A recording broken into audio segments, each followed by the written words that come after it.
Muitas vezes nos sentamos para orar, e o que sai da nossa boca é uma lista de pedidos, uma relação de necessidades ou, em casos mais graves, uma série de reclamações sobre o silêncio de Deus. Já parou para se perguntar, na calmaria da noite ou no caos do dia, se a sua fé sobreviveria caso todos os milagres cessassem hoje?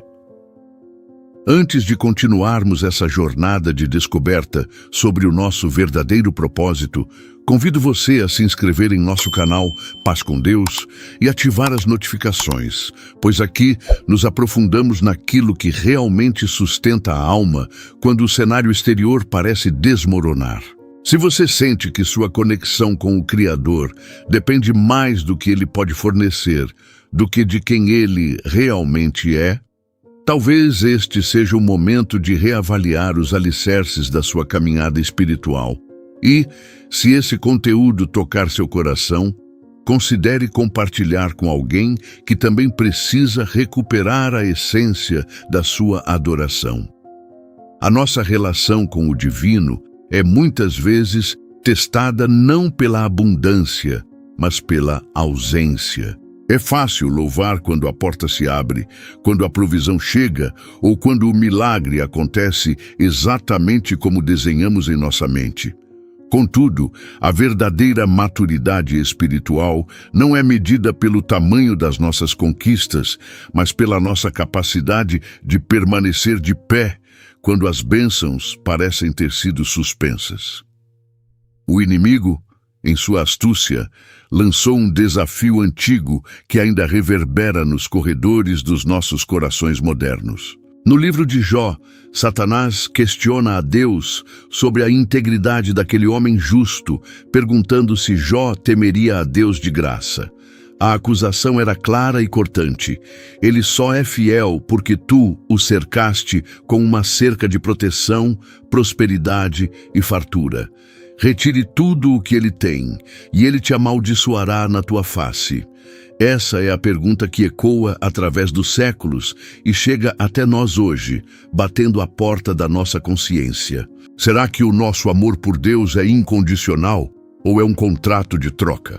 Muitos de nós entramos na jornada da fé como se estivéssemos em uma transação comercial. Buscamos a Deus como quem busca um provedor de serviços, alguém que deve garantir nossa paz, nossa saúde e nossa prosperidade. Quando o fluxo de bênçãos diminui ou quando somos inseridos em um processo de deserto, a primeira reação é o questionamento. Perguntamos por que Deus se afastou, por que Ele não responde mais como antes ou se cometemos algum erro grave que nos tirou do favor divino. Mas a verdade, muitas vezes desconfortável, é que Deus não se afastou. Ele apenas permitiu que o foco mudasse. Ele está nos convidando a sair do nível da infância espiritual, onde o apego é aos presentes, para o nível da maturidade, onde o foco é a presença do doador. O processo de purificação da nossa fé dói justamente porque ele arranca as muletas emocionais que construímos ao redor da ideia de um Deus que existe apenas para realizar nossos sonhos. Pense comigo na figura do profeta Abacuque. Ele viveu dias de incerteza, dias em que as notícias ao redor eram de escassez e ruína. O cenário de Abacuque não era de vitória, mas de perda iminente. Ainda assim, ele nos deixa um dos registros mais profundos de entrega que a humanidade já conheceu. Ele declara que ainda que a figueira não floresça e não haja fruto na vide, ainda que o produto da oliveira minta e os campos não produzam mantimento, ainda que as ovelhas sejam arrebatadas do aprisco e nos currais não haja gado, todavia, ele se alegrará no Senhor. Note que a declaração dele não depende de nada que pudesse ser tocado, visto ou consumido. Ela nasce de uma fonte que está além das circunstâncias. Abacuque compreendeu que o seu valor e a sua paz não estavam atrelados à produtividade da terra ou à fartura dos celeiros, mas à pessoa de Deus. Esse é o patamar que todos somos chamados a alcançar. mas a maioria de nós foge dele porque dói perder o controle das nossas expectativas. O crescimento espiritual é um processo de desnudamento. Quando começamos a nossa caminhada com Deus, é natural que ele se manifeste através de bênçãos tangíveis para edificar a nossa confiança. É como um pai que dá presentes a uma criança para que ela aprenda a amá-lo. Mas o pai espera que, com o passar dos anos, o filho não valorize apenas o brinquedo ou a mesada, mas sim a companhia do pai, os conselhos e o caráter que ele transmite. Quando paramos de crescer, exigimos que Deus nos trate como crianças eternas, sempre nos dando o que pedimos, sem questionar o nosso amadurecimento. Quando ele para de nos dar o que queremos, interpretamos isso como um desamor, quando na verdade é um convite para um relacionamento mais profundo e menos dependente de favores. Muitas vezes, a nossa sede por Deus é confundida com a nossa necessidade por milagres. Se você retira o milagre, o que resta? Se você retira a cura da enfermidade, a estabilidade financeira, o relacionamento dos sonhos ou o reconhecimento público, o que sobra no altar da sua adoração? Se a resposta for apenas um vazio, então precisamos reconhecer que não estamos apaixonados por Deus, mas sim apaixonados pelo que Ele pode fazer por nós.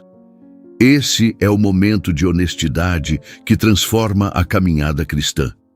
Não tenha medo de admitir que a sua fé ainda é rasa. O reconhecimento da nossa imaturidade é o primeiro passo para a verdadeira transformação. Deus honra a verdade que sai de um coração contrito, mesmo que essa verdade seja o reconhecimento de que ainda não o amamos como deveríamos. A jornada de Abacuque nos ensina que a alegria não é um sentimento baseado em eventos, mas uma decisão baseada em uma convicção. A convicção de que, mesmo no silêncio, Deus ainda é Deus. Mesmo na perda, Ele permanece soberano. Mesmo quando o cenário é desfavorável, a sua fidelidade não muda. É muito fácil ser cristão em dias de sol e fartura. A verdadeira marca do cristão aparece na noite escura, na falta, na dor e no silêncio. É nesses momentos que descobrimos se estamos servindo a um Deus que é o nosso Senhor, ou a um ídolo que criamos para atender aos nossos desejos. Se amamos as bênçãos, seremos pessoas instáveis, felizes apenas quando o vento sopra a nosso favor. Se amamos o doador, seremos como rochas inabaláveis, pois a nossa base não se move com as tempestades da vida. Considere a sua rotina nestes últimos dias. Quantas vezes você se aproximou de Deus para agradecer quem Ele é, sem pedir absolutamente nada em troca? Quantas vezes a sua oração foi um momento de contemplação e não uma lista de tarefas ou necessidades? A espiritualidade profunda exige tempo de silêncio e reflexão. É no silêncio que os nossos desejos egoístas são confrontados pela santidade de Deus. Muitas vezes, Ele se cala justamente para que possamos ouvir o que está escondido em nosso próprio coração. Ele se retira das nossas sensações imediatas para que possamos buscá-lo com a nossa vontade e não apenas com as nossas emoções voláteis. O amor verdadeiro é uma escolha, e Deus quer que o escolhamos, não porque Ele traz benefícios, mas porque Ele é a única fonte de vida que realmente satisfaz. A Bíblia nos mostra, através de várias passagens, que Deus cuida de nós. Ele conhece as nossas necessidades antes mesmo de pedirmos, mas Ele tem um plano de educação espiritual para cada um dos seus filhos. Assim como um jardineiro poda a videira para que ela dê mais frutos, Deus poda os nossos apegos para que a nossa fé cresça em direção ao que é eterno. A poda pode parecer destrutiva, pode parecer que algo está sendo tirado de nós, mas o objetivo final é sempre a frutificação. Se você sente que algo foi podado na sua vida, não se desespere. Não olhe para o galho que caiu no chão, olhe para a vida que Deus quer ver brotar em você. Talvez o que Ele tirou fosse justamente o obstáculo que impedia você de ter um relacionamento puro com Ele. O convite para essa jornada de fé é um convite para a liberdade. Quando você para de depender da bênção, você se torna livre do medo da perda. Quando você para de colocar o seu coração nos resultados, você se torna capaz de desfrutar da companhia de Deus em todas as etapas da caminhada. Isso não significa que não devemos pedir o milagre. Pedir é parte da nossa natureza de filhos que confiam no Pai. O problema ocorre quando o nosso coração se torna refém da resposta. Quando impomos condições a Deus, eu creio se o Senhor fizer, eu sigo se o Senhor conceder. Isso não é fé, isso é barganha. E Deus não faz barganhas com ninguém. Ele nos ama com um amor eterno e incondicional. E Ele espera que o nosso amor por Ele também amadureça até chegar a esse nível de entrega. Talvez hoje seja o dia de você parar com a correria da fé e simplesmente se aquietar.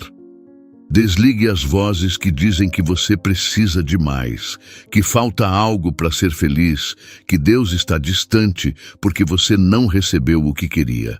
Aproxime-se do trono da graça com um coração faminto de Deus, não de coisas. Diga a Ele que você deseja amá-lo mais do que ama a própria vida, mais do que ama as respostas, mais do que ama os milagres. Essa é a oração que abre os céus, não por causa do que ela vai produzir, mas por causa de quem ela revela que você é. Você está se tornando alguém que não é movido pelo que vê, mas pelo que sabe sobre o caráter de Deus. Lembre-se de que cada momento de dificuldade é uma oportunidade disfarçada de crescimento. Quando a porta se fecha, o seu caráter é forjado. Quando o recurso falta, a sua confiança é testada. Quando o silêncio reina, a sua paciência é treinada. Tudo isso compõe o mosaico de uma vida de fé genuína. Não desperdice o seu deserto reclamando da falta de água.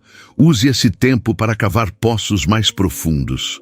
Use o silêncio para ouvir a voz que sussurra, mesmo quando o mundo grita ao redor. O amor por Deus é a âncora que nos mantém firmes quando as ondas da vida tentam nos arrastar, e essa âncora só é testada em águas profundas. Se você chegou até aqui, é porque o seu coração deseja algo mais real, algo que vá além da superfície da religiosidade. Este canal, Paz com Deus, é um espaço dedicado justamente a essa busca. Se este vídeo trouxe luz para as suas dúvidas e força para o seu momento atual, eu convido você a se tornar parte da nossa comunidade. Inscreva-se, curta e comente abaixo o que este processo de descoberta sobre o amor de Deus despertou em você. Sua interação ajuda a levar esta mensagem de esperança e profundidade para tantas outras pessoas que também estão cansadas de uma fé baseada em trocas e sedentas por um encontro real com o Criador. Ao encerrar esta reflexão, quero que leve para a sua semana o desafio de Abacuque, que independentemente do que acontecer, da notícia que chegar ou da bênção que for entregue, o seu primeiro impulso seja louvar. Não um louvor de quem espera algo em troca, mas um louvor de quem reconhece que Deus é o seu tudo. Deus não está se afastando, Ele está se aproximando do seu âmago, convidando você para uma intimidade que as bênçãos jamais poderiam oferecer. Seja um adorador que não depende de milagres para permanecer fiel, e você verá que a maior bênção de todas é a que ninguém pode tirar de você, a presença ininterrupta do Senhor da sua vida. Que a sua caminhada seja marcada por essa verdade e que o seu amor por Deus seja a força motriz de cada um dos seus dias. Que a paz que excede todo o entendimento guarde o seu coração e a sua mente em Cristo Jesus, hoje e sempre. Muito obrigado por ter dedicado seu tempo para refletir sobre o essencial. E nos encontramos no próximo vídeo, onde continuaremos nossa jornada rumo à maturidade espiritual, sempre ancorados na palavra e na esperança que nunca falha. Que a presença de Deus seja o seu abrigo, o seu sustento e a sua maior recompensa, acima de qualquer coisa que o mundo possa oferecer ou retirar. Mantenha os olhos fixos no eterno, pois é nele que encontramos o sentido de tudo, a cura para as nossas dores e a direção para o nosso propósito. Siga firme, pois o melhor da vida com Deus não é o que Ele nos dá, mas o que Ele nos faz tornar no decorrer do processo. Deus te abençoe ricamente.